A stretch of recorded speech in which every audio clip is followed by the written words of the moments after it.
Bien, entonces ahora lo que vamos a discutir es precisamente este trabajo de Josep Llovera, que me parece muy pertinente, hacia un nuevo marxismo o una nueva antropología. Acuérdense que estamos discutiendo el tema de la antropología marxista, que hemos dicho, pues, el concepto de totalidad social, en primer lugar, viene de Marx. Bueno, como hemos visto acá, viene de Hegel, en realidad, viene de Hegel pasa a Marx, y también los funcionalistas, Durkheim el estructural funcionalismo y el funcionalismo propiamente dicho, pues van a tomar el concepto de totalidad social, ¿verdad? Quizás el que más se distancia de este concepto es el estructuralismo levi-straussiano. Levi-Strauss sí se distancia del concepto de totalidad social. Él adopta una posición más analítica, en donde lo que hace es estudiar a profundidad el fenómeno específico que va a estudiar, que está investigando, estudiar a profundidad el fenómeno específico que está investigando, lo aísla del todo social, lo desmembra, lo analiza al detalle y luego supuestamente pretende reintegrarlo al todo. La verdad es que Levi-Strauss, uno se puede leer los 5 tomos de las mitológicas y nunca reintegra los mitos a la totalidad social. De cualquier manera, como diría Meyer Fortes, el simple hecho de aislar un fenómeno y después reintegrarlo, en realidad ya implica una parcialización de la realidad, ¿verdad? Ya implica una parcialización del fenómeno.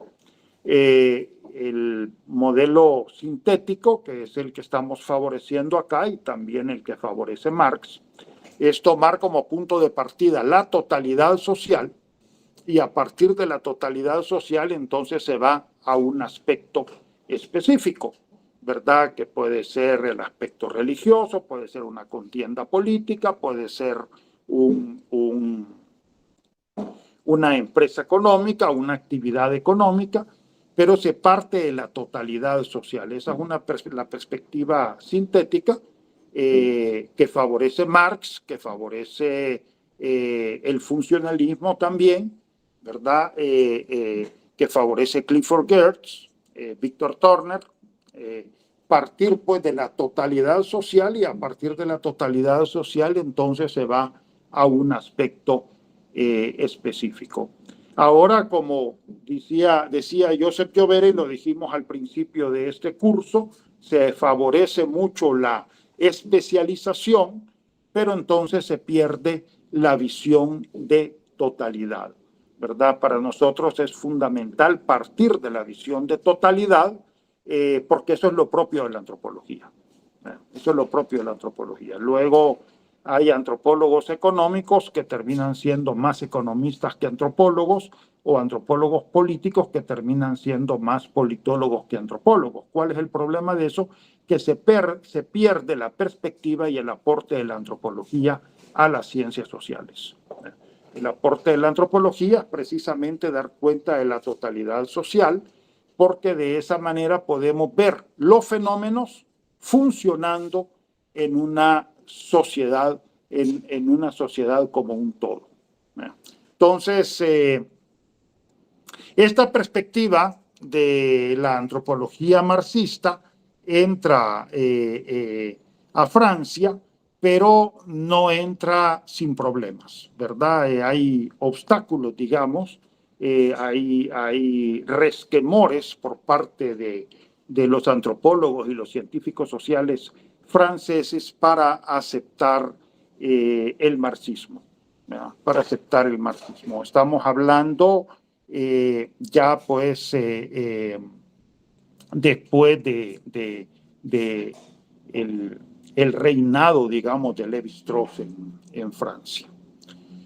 Entonces, los obstáculos al desarrollo del marxismo en Francia son varios. Uno, refutación y rechazo del marxismo por Durkheim y los durkheimianos, quienes controlaban las instituciones académicas. Siempre acuérdense, y eso lo sabemos desde Michel Foucault, ¿verdad?, que el conocimiento tiene una relación directa con la configuración del poder. Siempre el conocimiento se desarrolla en una comunidad académica que tiene relaciones de poder. Y en ese sentido, en Francia los que dominaban eran los durkheimianos. Bueno, Durkheim en principio, pero después de Durkheim, los durkheimianos, ¿verdad? Prácticamente eran los que tenían el poder. Y por cierto, en eso hay exclusiones fuertes, incluso de gente que, digamos, podría haber estado muy cerca de Durkheim, como Arnold van Gennep.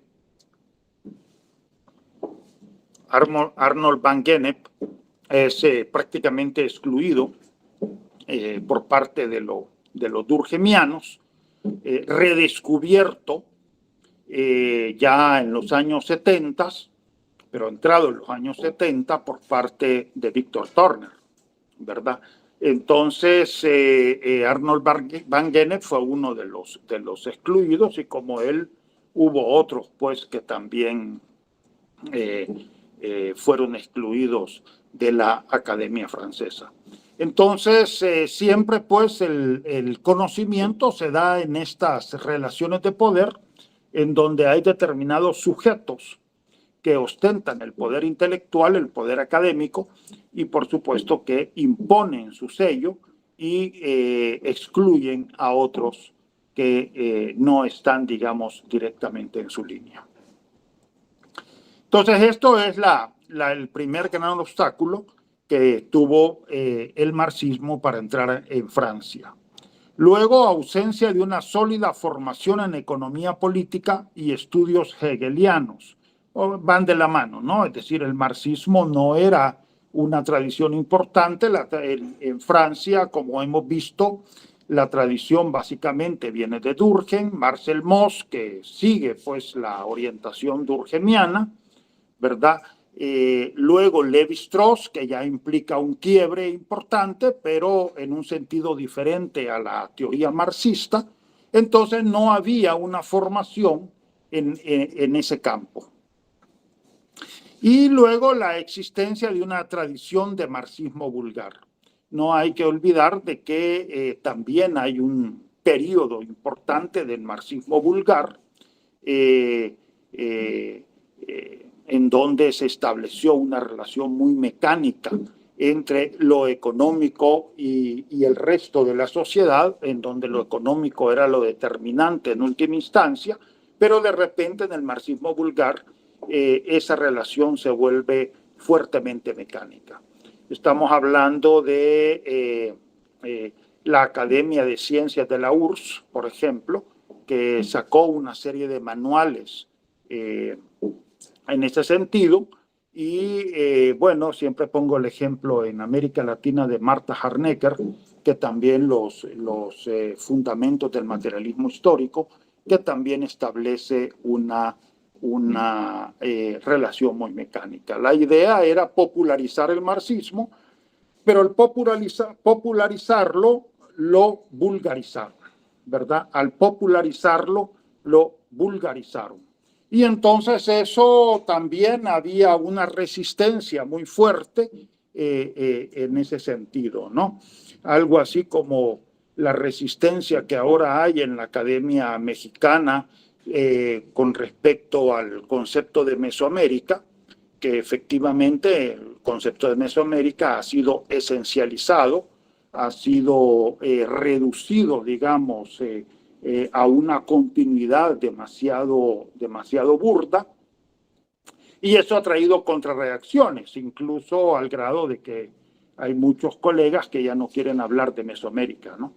A mí me parece que efectivamente, igual que el marxismo, ha habido una vulgarización de Mesoamérica, pero eso no quiere decir que vamos a tirar a Mesoamérica al cumbo de la basura, sino que lo que hay que hacer es desarrollar un concepto analítico y complejo de Mesoamérica, ¿no? Y establecer las continuidades y discontinuidades. Bueno, algo similar también se planteaba, es decir, pues, la posibilidad de poder desarrollar una concepción compleja del marxismo, ya no reduccionista y tampoco mecanicista.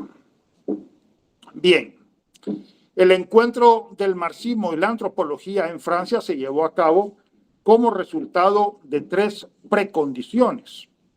Uno, la constitución de la antropología como una disciplina autónoma.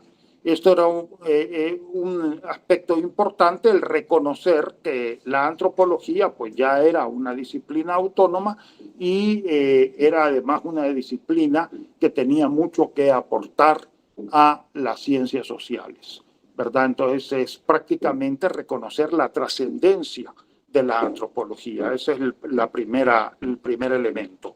Dos, la posibilidad de desarrollar un marxismo creativo y antidogmático.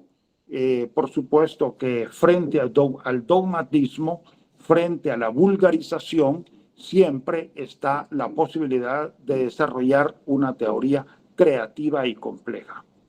Y esa era una de las convicciones. Y tres, la convicción de muchos marxistas de que una interpretación de la antropología era políticamente deseable y teóricamente importante. Es decir, era importante intervenir en la antropología tanto desde el punto de vista teórico, por las aportaciones que daba a las ciencias sociales. Una de las aportaciones es esta que estamos discutiendo, la visión de totalidad, el concepto de totalidad, ¿verdad? El hecho de que ningún aspecto puede ser entendido si no es como parte de una totalidad social y cultural más amplia. Entonces, esto es un gran aporte de parte de la antropología, y por supuesto que hay más aportes, pues, ¿verdad? Todo lo que es el tema de la economía de subsistencia, que en realidad la economía de subsistencia y lo que Marshall Salis denomina el modo de producción doméstico, que no es algo específico de las sociedades tribales, sino que también se da en las sociedades contemporáneas. Es decir, estudiando las sociedades tribales podemos entender mejor las sociedades contemporáneas. Lo digo porque la antropología francesa sí estaba muy enfocada hacia el estudio de las sociedades tribales, básicamente en África, en Asia, pero el estudio de las sociedades tribales obviamente nos permite comprender también las sociedades contemporáneas. Entonces, teóricamente era importante intervenir en la antropología porque la antropología daba una serie de herramientas para el estudio de la sociedad y la cultura. El método etnográfico es otro, digamos, de los grandes aportes de la antropología, que ahora se aplica a las sociedades urbanas, etcétera, ¿verdad? Y por otra parte, políticamente deseable, porque era una disciplina que se estaba ampliando y por tanto sí era importante para, digamos, el compromiso de liberar a los pueblos. Como reacción contra la sociología generalizante de Durkheim, varios investigadores adoptaron una actitud duramente antiteórica. Ese es otro de los obstáculos, el hecho de que muchas veces en antropología, desde Malinowski y Boas también, ¿verdad? Ha predominado una actitud bastante antiteórica y empirista, ¿verdad? Una actitud empirista, la idea de ir al campo y bueno, y de que el campo se nos va a revelar por sí mismo. El campo no se revela, ¿verdad? El campo ahí está. Lo que lo revelamos somos nosotros. lo que lo interpretamos somos nosotros, los investigadores, ¿verdad? Pero sí hay una tendencia, digamos, de carácter empirista de creer que el dato por sí mismo habla. El dato no habla, no tiene boca, ¿verdad? Los que hablamos somos nosotros. Y al hablar estamos interpretando. Entonces, la antropología francesa de posguerra, estamos hablando 1945-1960, aquí sí estamos hablando de una guerra, la Segunda Guerra Mundial, ¿verdad? La antropología de posguerra, aquí en El Salvador no hubo una guerra, lo que hubo fue un conflicto político-militar, pero vamos a dejar ese tema de lado. La antropología francesa de la posguerra, 1945-1960, se puede establecer dos tendencias. Uno, el estructuralismo de Lévi-Strauss, ¿verdad? El estructuralismo francés de Lévi-Strauss. Y dos, el funcionalismo dinámico de Vallandier. Fíjense que el funcionalismo no siempre tiene que ver con una especie de estática social que a veces se le ha atribuido. Vallandier desarrolla un funcionalismo dinámico. El estructuralismo de Lévi-Strauss, centrado en la lingüística estructural de Saussure, ¿verdad? Partiendo de Saussure, también Lévi-Strauss trabaja muy de cerca con Roman Jakobson, que es un lingüista ruso del formalismo ruso. No diría exactamente estructural, pero sí tiene bastante, bueno, tiene toda la lingüística tiene análisis estructural, por supuesto, pero Roman Jakobson, digo, no es un lingüista un poco fuera de serie, no tiene estos parámetros tan rígidos como el estructuralismo de Ferdinand de Saussure. Lefebvre y Goldman equipararon el estructuralismo a la ideología del capitalismo,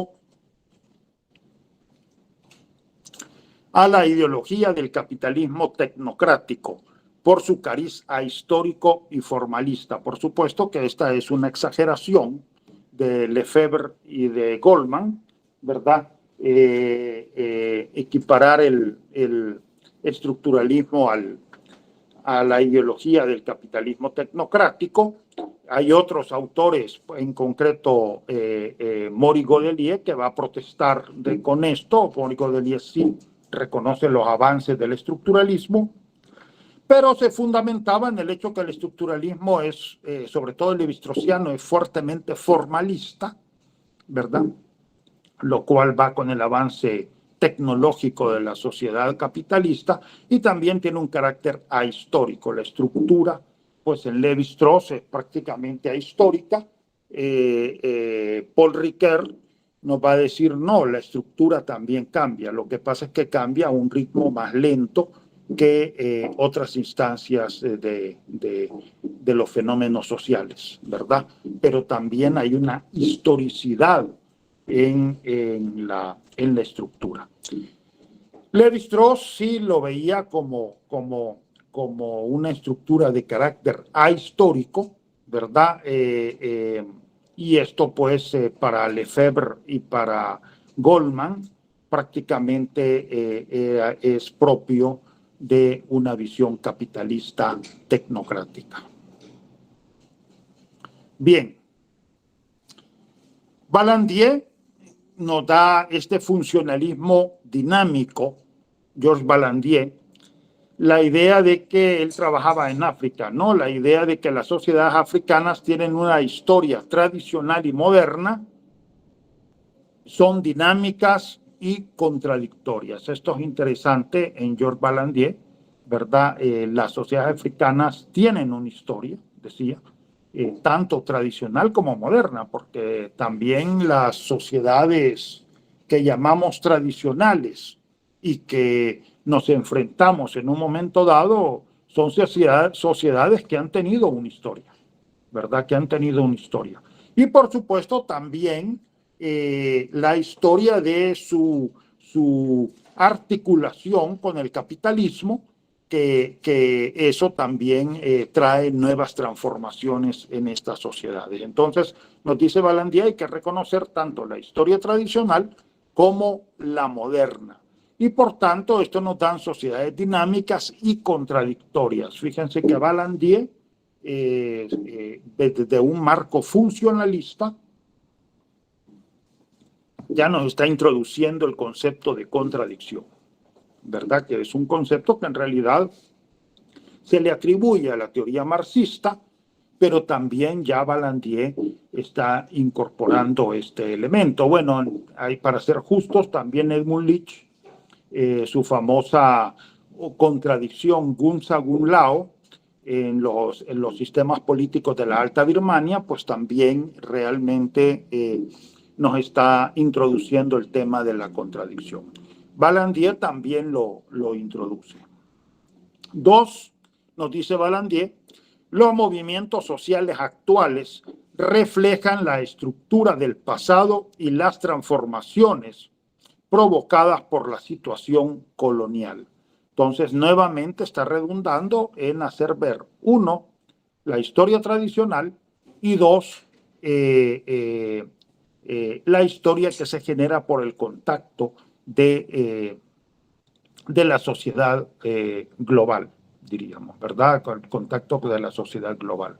Esto es importante porque también las sociedades que nosotros estudiamos, estoy pensando en Guarjila, en San Antonio de los Ranchos, en el oriente de Chalatenango, también tienen una dinámica propia de su propia sociedad, valga la redundancia, y por supuesto su articulación con la sociedad nacional y global, ¿verdad?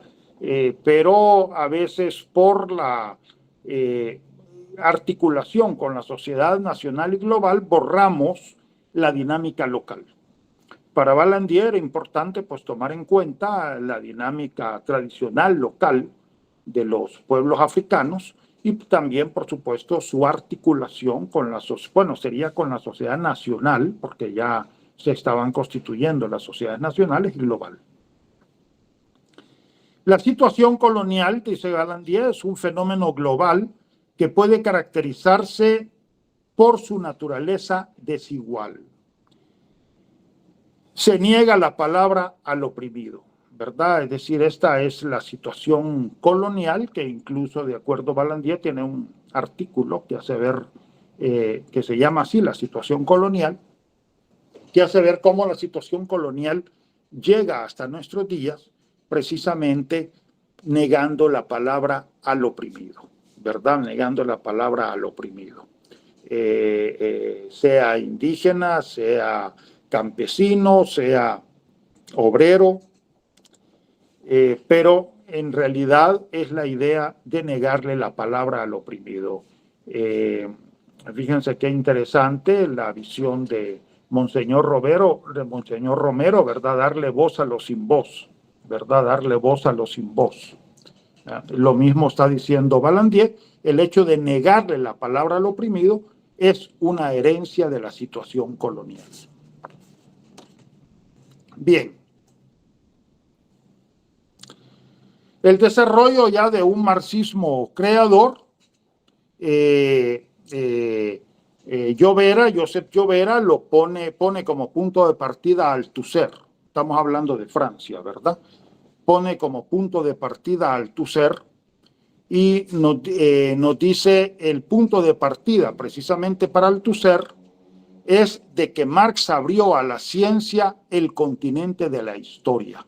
En realidad, Marx, ante todo, lo que hizo fue una teoría de la historia, ¿verdad? Una teoría de la historia. Por supuesto, una teoría estructural de la historia, ¿verdad? No una teoría descriptiva de la historia, sino que Marx más bien estableció una teoría estructural de la historia basado en su concepto de modo de producción y formación social.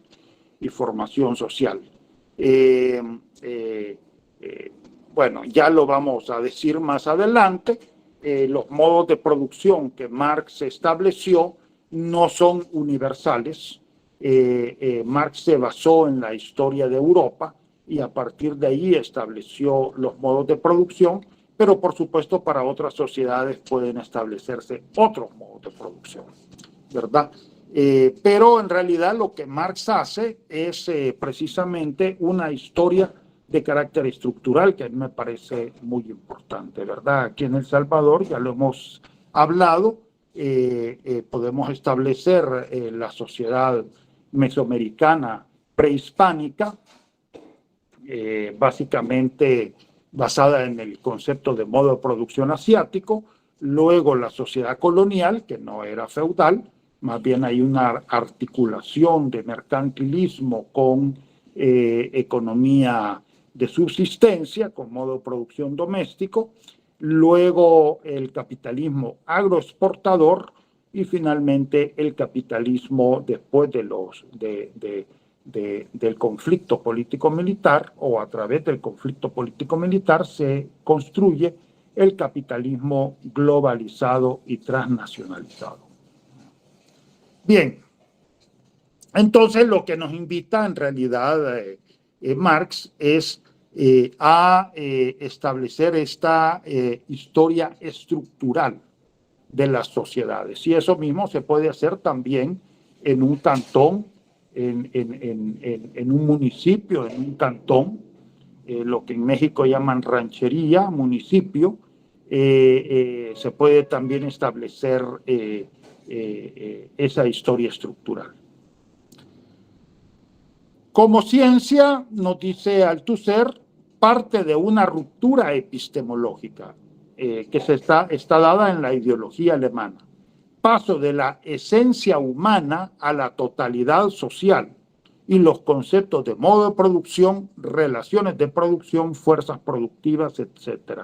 O sea que para Althusser la gran ruptura es entre pensar en la esencia humana, como pensaban muchos filósofos, a pensar en totalidades sociales, basados en los conceptos de modo de producción, relaciones de producción, fuerzas productivas.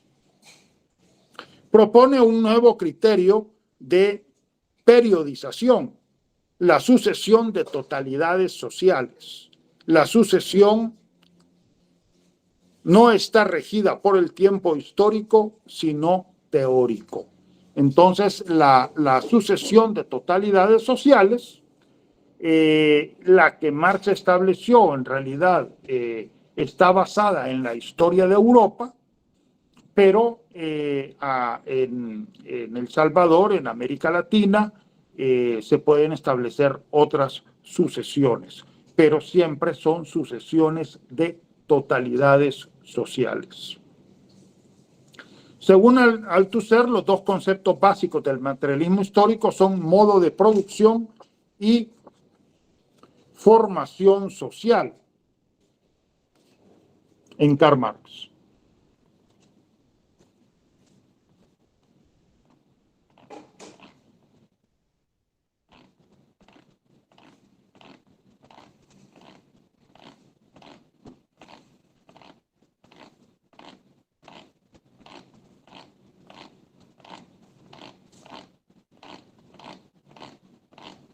Bien, los dos conceptos básicos son modo de producción y formación social.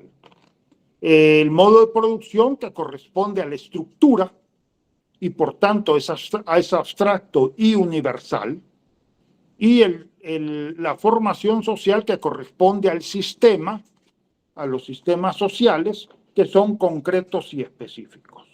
¿Ok? Cuando decimos de que es universal, quiere decir, bueno, no necesariamente que tienen que encontrarse en todos los rincones de la Tierra, pero sí en donde se encuentra, funcionan con base en las características establecidas universalmente. Por ejemplo, el campesinado, pues el modo, por lo que Ángel Paler denominó modo de producción campesino, o podemos con Marshall Salins hablar todavía, universalizar más. Bueno, quedémonos primero con Ángel Paler, que estableció el modo de producción campesino.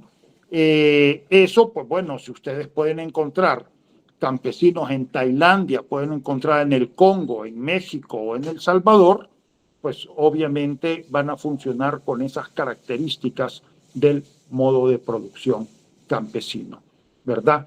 Ya Marshall Salins amplía más y habla de modo de producción doméstico.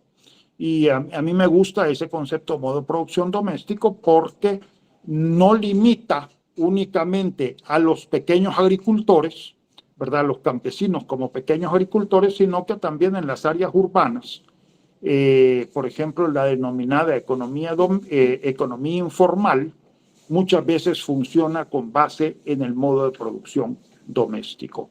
La característica principal es que la fuerza de trabajo es la del grupo doméstico. Y eso en cualquier parte del mundo que lo encontremos también. Lo mismo el capitalismo, pues en su estado puro es un concepto de carácter universal y abstracto, ¿verdad? Con base en eso podemos decir que México, que El Salvador, que Argentina tienen un modo de producción capitalista dominante, ¿verdad? En donde hay determinadas características como la constitución de la fuerza de trabajo libre que está presente en todas estas sociedades. Entonces, el concepto de modo de producción corresponde al concepto de estructura, que es abstracto y universal, mientras que el concepto de formación social corresponde a las sociedades específicas, corresponde al concepto de sistema, que tiene que ver con las sociedades específicas, y ahí pues es más concreto y particular. Bien.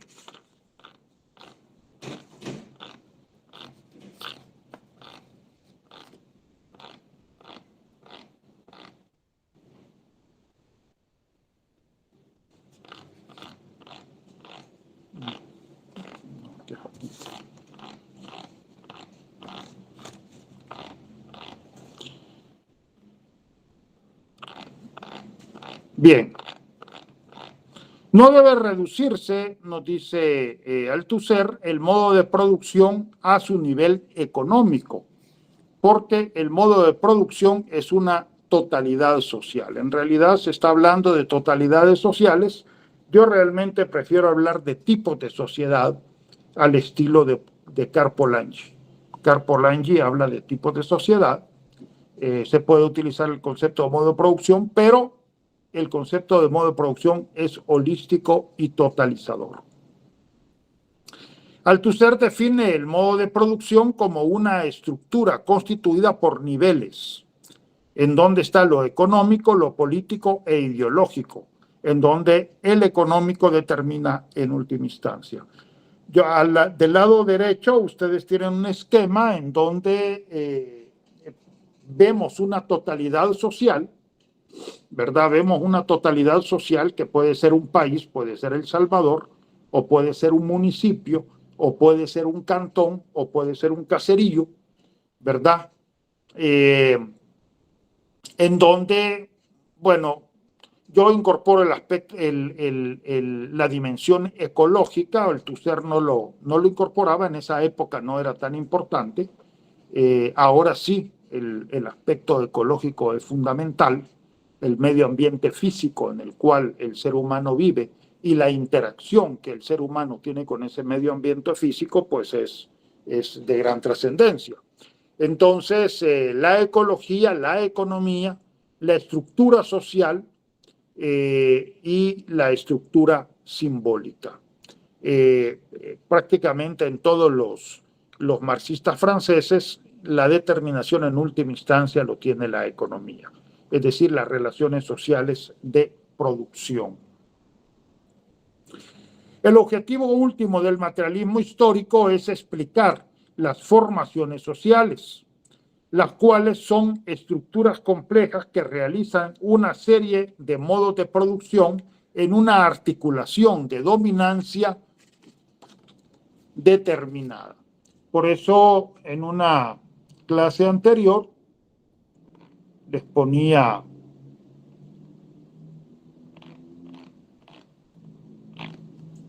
este esquema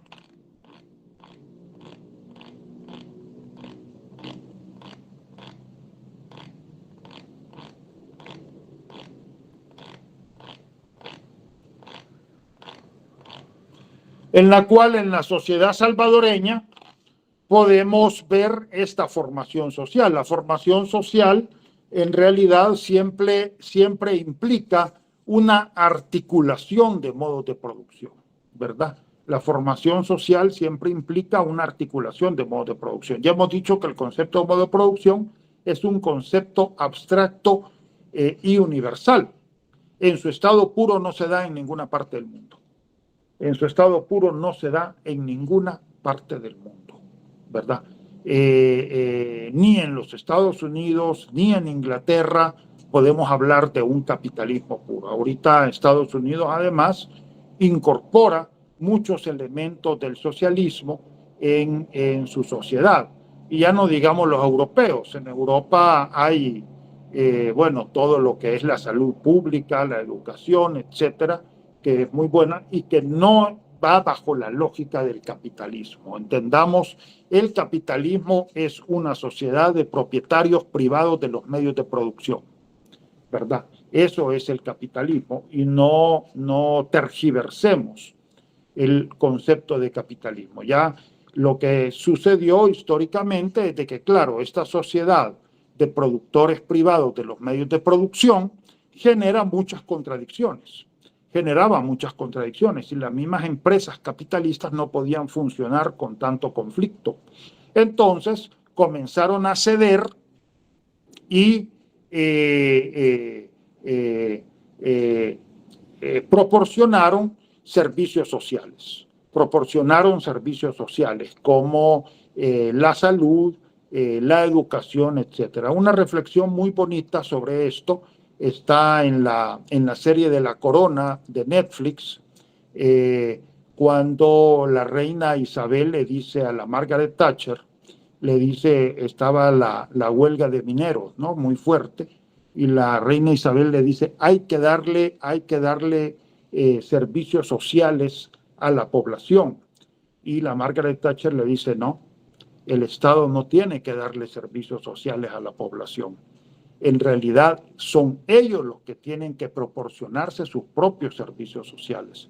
Son ellos los que tienen que proporcionarse la salud, la educación, etcétera, ¿verdad? El Estado simplemente lo que tiene que garantizar es el buen funcionamiento de la economía. Eso en realidad ese es capitalismo, ¿verdad? Lo que denominamos neoliberalismo.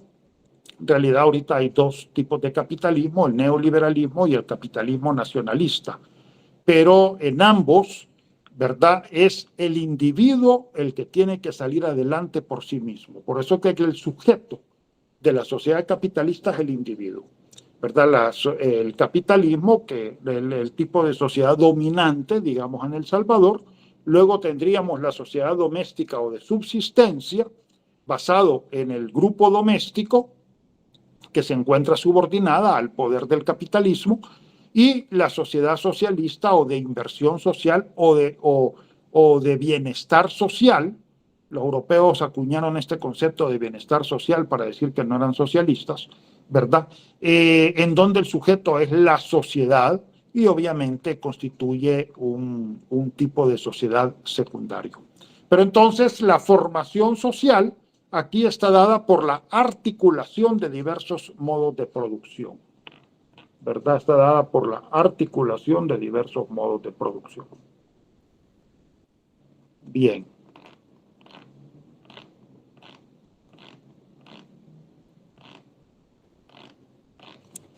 Bien.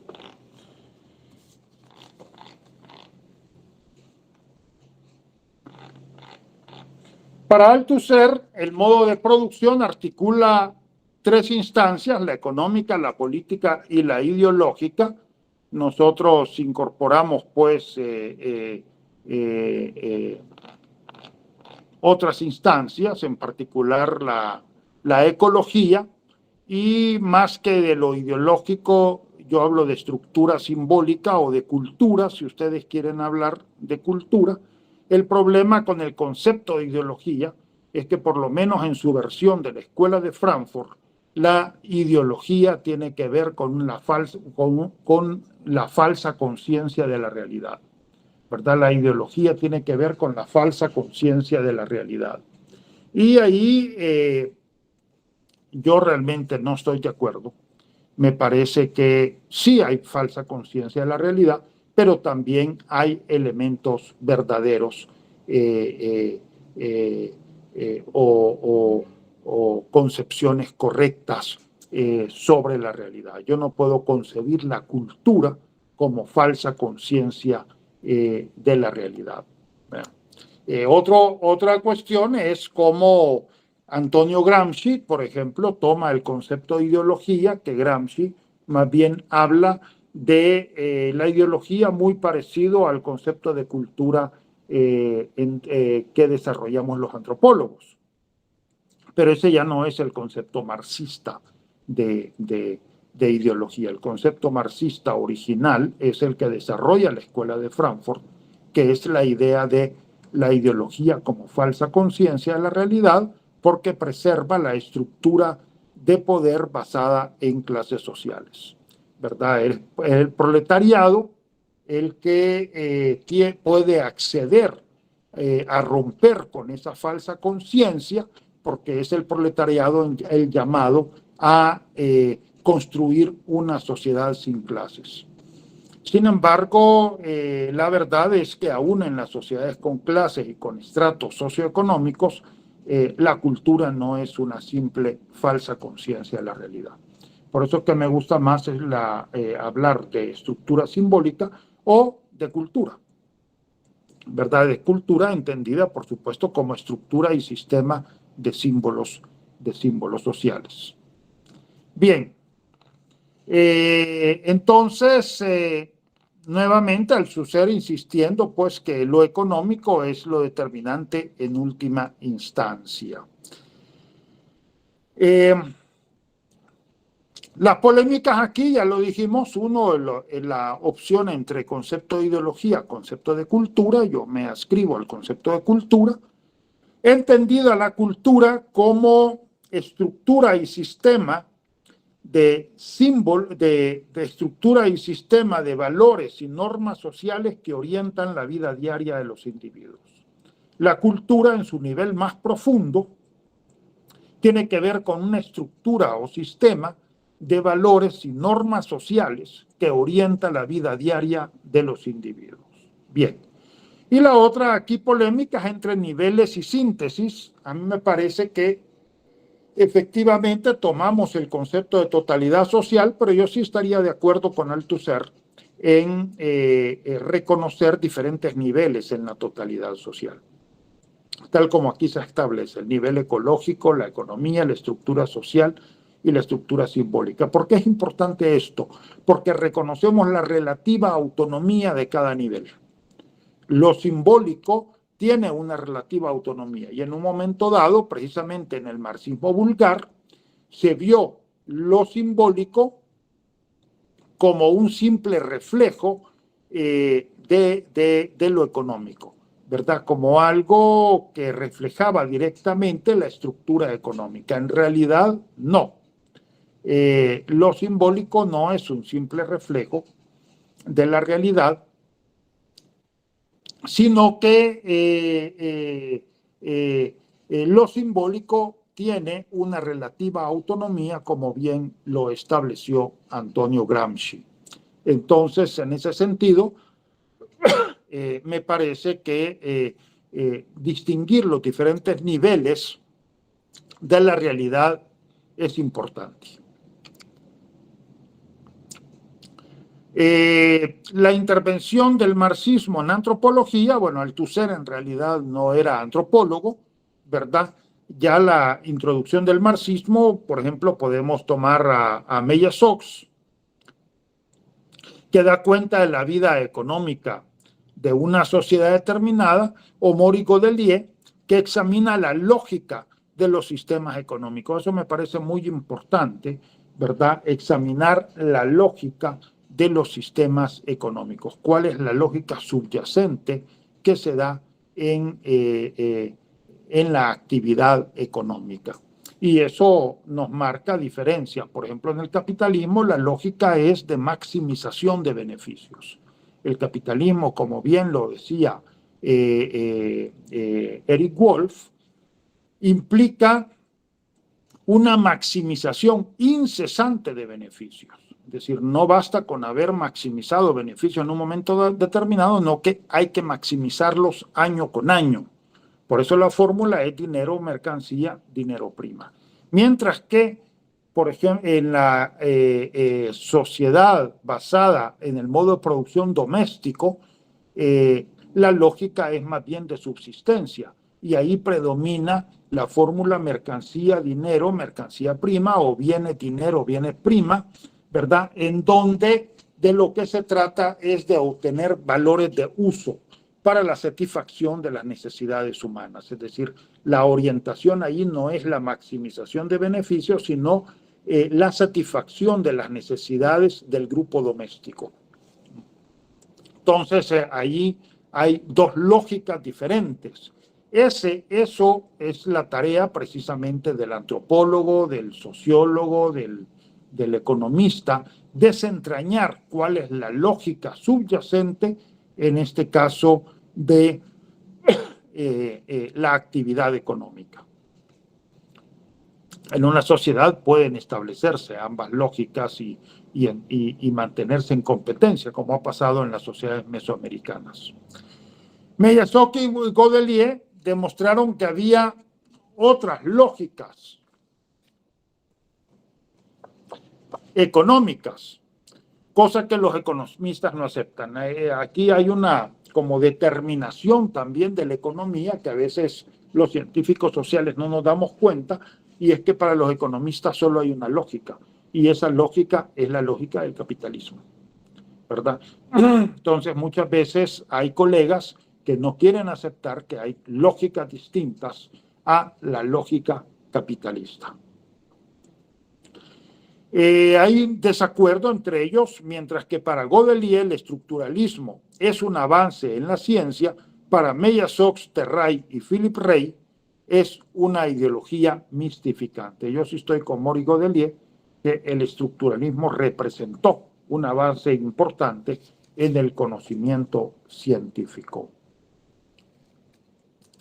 Terray nos dice que el modo de producción, en el modo de producción lo que hay es esta relación base económica, superestructura jurídico-política y superestructura ideológica. Mantiene esa división. Y Terray y Rey nos hablan de la formación como una articulación de modos de producción, yo estoy en completo acuerdo, con uno como dominante, pero Philip Rey considera la posibilidad de una dominancia compartida. Es interesante esto de Philip Rey.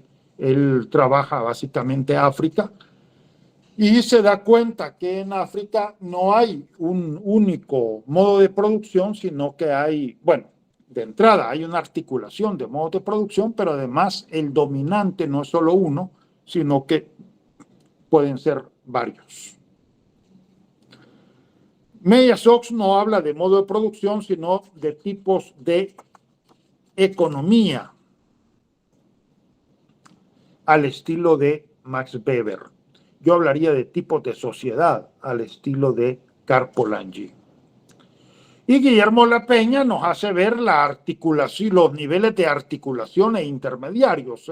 Bueno, en el caso de Guillermo Lapeña, la articulación va de la sociedad local al municipio, a la microrregión, a la sociedad nacional y a la sociedad global. Pero digamos que mientras en la sociedad local, por ejemplo, pongamos de ejemplo el cantón Guarjila, en el oriente de Chalatenango, yo diría que en el cantón Guarjila predomina la economía de subsistencia, la economía campesina. Bueno, son semicampesinos en realidad, son semicampesinos, predomina una articulación de la economía campesina basada en el modo de producción doméstico con la economía capitalista. En este caso basada en la transnacionalización, en la migración transnacional. Entonces, en ese sentido hay una articulación ya de modos de producción.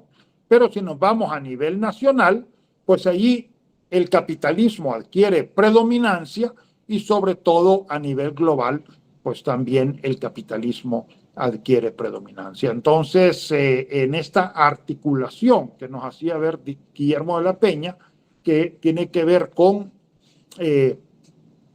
diversos niveles en la sociedad, también allí se da una articulación de modos de producción en cada uno de estos niveles, y de un nivel a otro hay intermediarios, ¿verdad? Por ejemplo, el capitalismo se articula con las sociedades campesinas a través de la compra de los productos, pero también a través de la venta de los insumos agrícolas, ¿verdad? Y estos son verdaderos intermediarios económicos en la articulación entre el capitalismo y la sociedad campesina.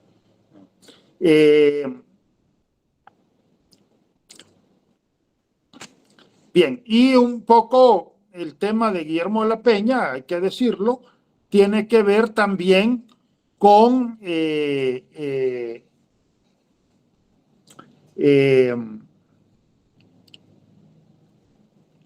bueno, ahorita tiene que ver también con lo que ya establecían los evolucionistas multilineales, en particular Julian Stewart, que nos hace ver que también Julian Stewart hablaba de diversos niveles y cómo, solo que él hablaba de niveles de integración cultural, ya Richard Adams cambia a niveles de articulación, que es el mismo concepto que está agarrando Guillermo de la Peña, porque en realidad lo que se articulan son relaciones de poder, ¿verdad? Pero lo que hacía ver Julian Stewart es que el nivel más bajo puede correr en una dirección, mientras que el nivel más alto en otra dirección. En otras palabras, el cantón puede tener una orientación más hacia la economía de subsistencia, mientras que la sociedad nacional y global pueden tener una orientación más hacia la sociedad capitalista. Bien, Godelier supera el concepto de niveles de Althusser por el concepto de funciones, sosteniendo que cualquier instancia puede asumir la función de relaciones de producción, mientras que Terray y Rey mantienen la posición althusseriana de niveles e instancias.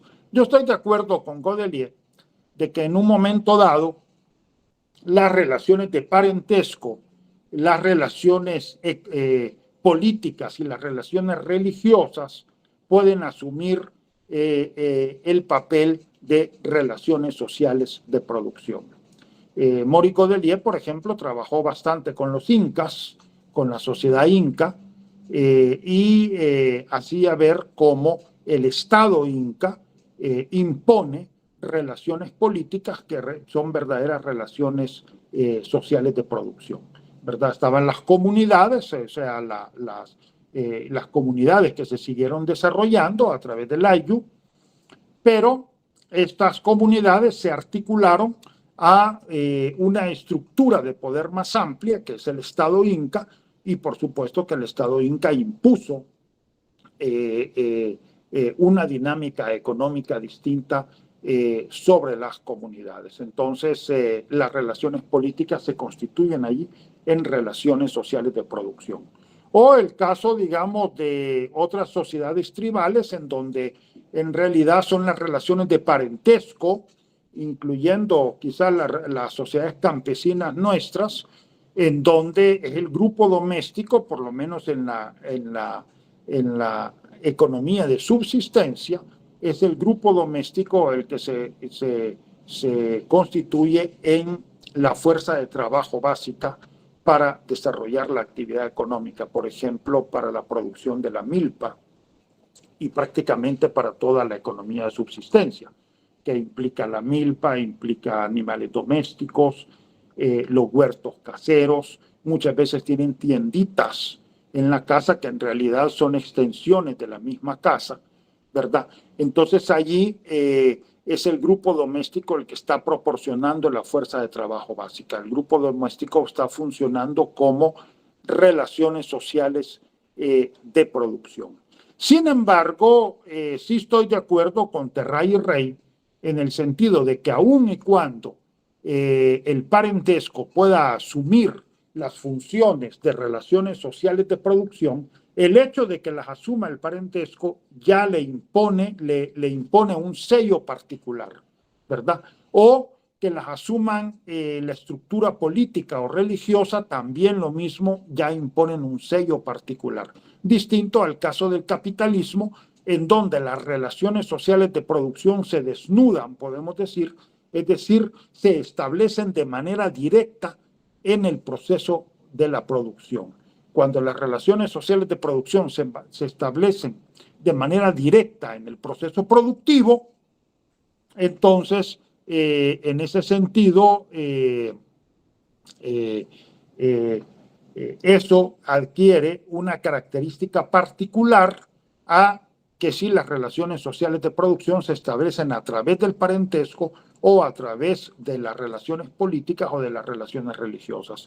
Me parece que la división pues, de instancias hay que mantenerla, ¿verdad? No obstante, de que sí podemos reconocer que una instancia determinada como la estructura de parentesco pueda asumir el papel de relaciones sociales de producción.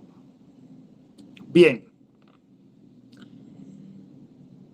Pero, sin embargo, todos sostienen que lo económico es una función o instancia privilegiada del todo social. El modo de producción implica la existencia de clases sociales y de explotación. Philip Rey dice sí.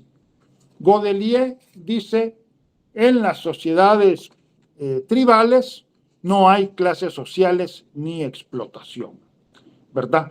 En todo caso, la explotación le llega por su articulación con la sociedad más amplia.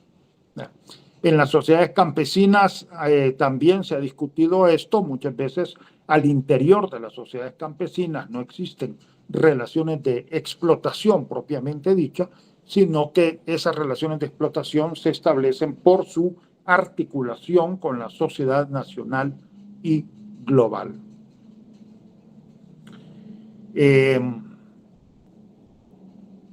Bien.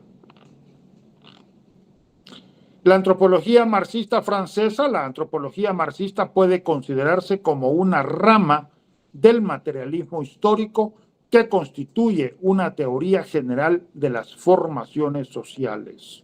Su presencia en lo económico es su presencia de lo económico como determinante en última instancia y distinción entre dominación y determinación. La base de esta ciencia general es el materialismo histórico, la idea las ideas del Marx maduro. Y la base, como hemos dicho, es este concepto de totalidad, el esquema que ustedes tienen en pantalla, que recordándoles la cita que le había leído la vez pasada, decíamos, sacando la cita de Joya de Serén, que el criterio fundamental que rige esta investigación es que la comunidad rural debe ser considerada como totalidad social. Este carácter de totalidad exige tratar a la comunidad o cantón desde la perspectiva de su funcionamiento integral, en el sentido de que cada una de las partes se encuentra en una relación de interdependencia e interdeterminación con respecto a las demás partes que constituyen el todo social, de tal manera que entre una instancia de la sociedad y las demás existe una doble determinación, un movimiento que va de una instancia determinada hacia las demás instancias o partes de la sociedad y otro que va de estas hacia la primera.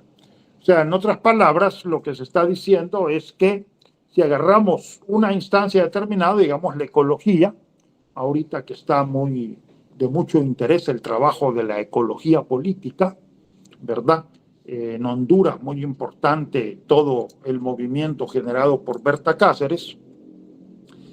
Entonces, la ecología se articula con las diversas instancias de la sociedad, con la economía, con la estructura social, con la estructura simbólica y con la sociedad como un todo, pero también estas condicionan a la ecología, tanto la sociedad como un todo como las diferentes instancias con las cuales se está articulando la ecología.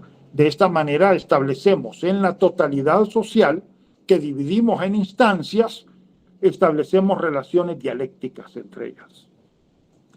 Relaciones, como decíamos, de interdependencia e interdeterminación.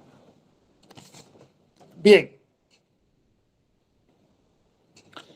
Pero hay algo importante que Joseph Llovera hace ver con los antropólogos franceses. Y es que no rompen con la antropología. Es más, adoptan varios de los planteamientos de la ciencia antropológica, como linajes, etcétera. El mismo concepto de grupo doméstico más bien viene de la antropología. A nivel político, consideran que pueden liberar a la antropología de su contenido ideológico y ponerla al servicio de las luchas sociales. Bueno, esto sería general para toda la ciencia, ¿verdad? Toda la ciencia en realidad ha surgido al servicio del poder. Eso no es específico a la antropología. También lo es de la sociología, también lo es de la historia, también lo es de la física, también lo es de la matemática. Todas han estado al servicio del poder. Y todas pueden ser liberadas y ponerlas al servicio de las luchas sociales y de una lucha de liberación nacional y global. La distinción de las sociedades entre capitalistas, precapitalistas, capitalismo campesinado y lógica del valor de cambio, lógica del valor de uso, es también propio pues de la escuela francesa, ¿verdad? De la escuela marxista francesa. En la sociedad capitalista, la determinación de lo económico es más directa que en las sociedades no capitalistas. En las sociedades no capitalistas dominan otras esferas como la política, el parentesco o la religión. Incluso si pensamos, por ejemplo, en las sociedades propiamente socialistas como la Unión Soviética, ¿verdad?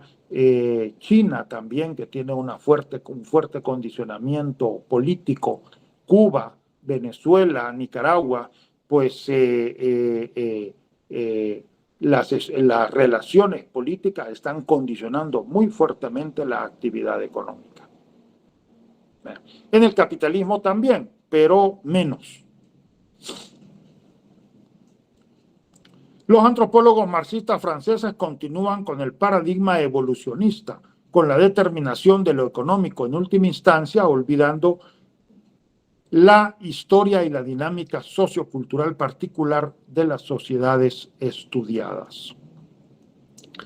En realidad, en Marx no hay una teoría general de las sociedades precapitalistas, por lo tanto, los antropólogos tienen que echar mano de otros planteamientos teóricos emanados de la propia teoría antropológica. La interpretación estructural de la totalidad social marxista presenta la sociedad como un todo estructurado.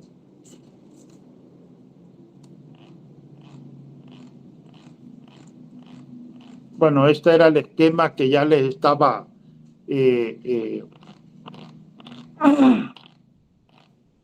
diciendo con respecto a Godelier y Meillassoux, que nos invitan a ver la lógica subyacente de la actividad económica. Bien. Bien, sí se puede trabajar con la idea de relativa autonomía,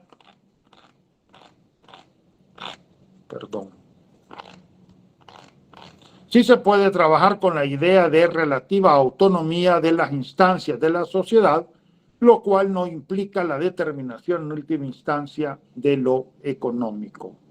Puede desecharse la metáfora de base superestructura y reivindicarse la idea de totalidad social como un todo estructurado.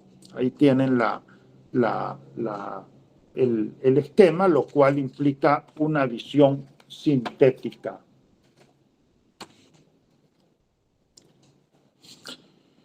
Y tomar en cuenta pues las estructuras precapitalistas o no capitalistas, más bien en el caso del campesinado no capitalista, como el caso de los campesinos y semicampesinos.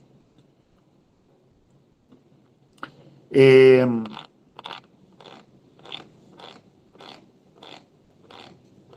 el caso de las comunidades semicampesinas hay que tomar en cuenta las divisiones socioeconómicas. Cuando hablamos de comunidad, no estamos hablando de un todo homogéneo, sino más bien de una totalidad heterogénea, dinámica, contradictoria, y que por supuesto cambia a través del tiempo, ¿verdad? Hay que tomar en cuenta las divisiones socioeconómicas, las divisiones políticas, ahorita muy importante, por ejemplo, esta división entre golondros y rojos en nuestras comunidades, divisiones religiosas que también son muy importantes. En Guarjila han crecido mucho las iglesias evangélicas, y las divisiones de grupos de edad.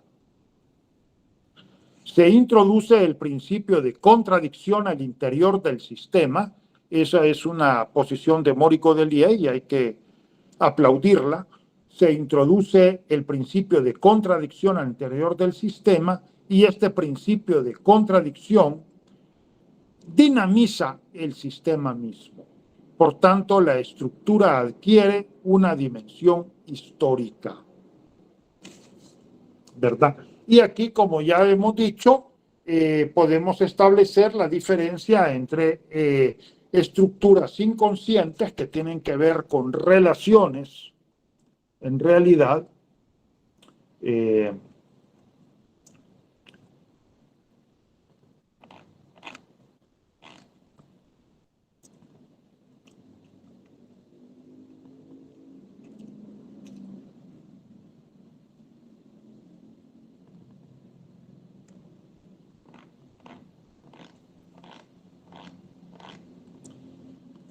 las estructuras inconscientes que tienen que ver con relaciones al estilo 11001001, como funciona una computadora. El nivel consciente que tiene que ver con el discurso y acción explícitas, y el pensamiento preconsciente, que por cierto no tomó en cuenta Lévi-Strauss, pero hay que tomarlo en cuenta, que tiene que ver con la estructura o sistema de valores y normas sociales. Estructura y sistema de valores y normas sociales consuetudinarios, porque los valores ideales están más a nivel del discurso y la acción explícitas, ¿verdad? A nivel del pensamiento consciente. Aquí estamos hablando de estructura o sistema de valores y normas sociales consuetudinarios. Bien.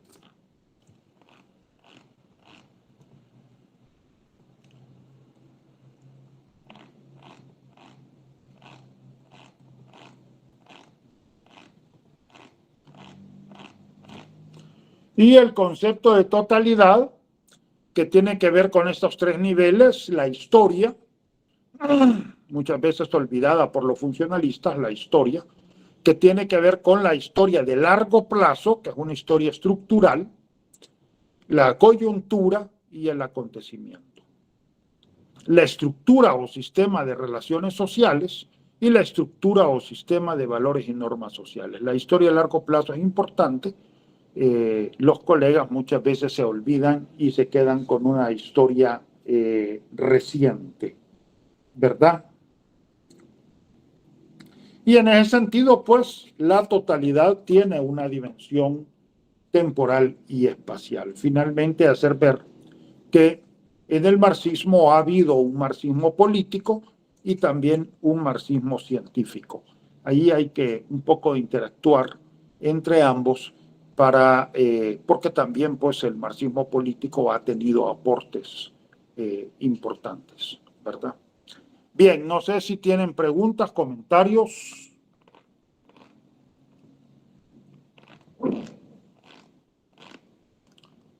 Reclamos, puntos de vista, desacuerdos. Todo se vale.